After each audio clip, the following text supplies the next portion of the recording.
Pemirsa, aparat kepolisian langsung mengamankan seorang pria bertato yang baru saja menganiaya seorang pegawai toko pengantar barang. Dari penggeledahan polisi menemukan berbagai senjata tajam dari tubuhnya. Korban penganiayaan sendiri dalam kondisi babak belur saat melaporkan kejadian yang menimpanya ke kantor polisi.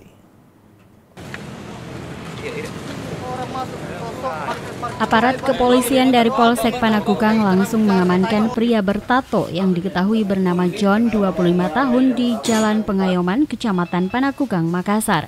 Ia baru saja melakukan penganiayaan terhadap seorang pegawai toko di tempatnya bekerja sebagai tukang parkir. Pelaku sempat melawan petugas dan menolak untuk diamankan. Namun polisi tetap membawa ke Polsek Panakukang bersama korban yang kondisinya sudah babak belur. Dari penggeledahan polisi menemukan berbagai senjata tajam di tubuh pelaku seperti badik, anak busur beserta ketapelnya. Ia mengaku senjata ini kerap dibawa untuk berjaga-jaga. Sementara itu korban yang merupakan pegawai toko menuturkan pada saat hendak menurunkan barang, pelaku langsung mendatanginya dan memukulnya hingga babak belur dan lebam pada bagian wajahnya. Jadi memang dia kayak mabuk gitu.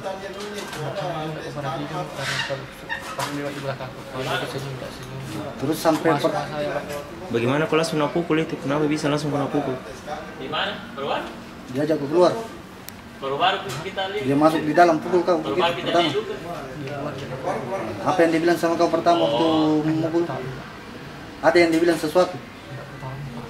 Pelaku pun kini menjalani pemeriksaan intensif di Polsek Panakukang untuk mempertanggungjawabkan perbuatannya. Sementara itu korban setelah memberikan laporannya langsung dibawa ke rumah sakit untuk dilakukan visum. Dari Makassar, Aksa Arsyad, GoTV memberitakan.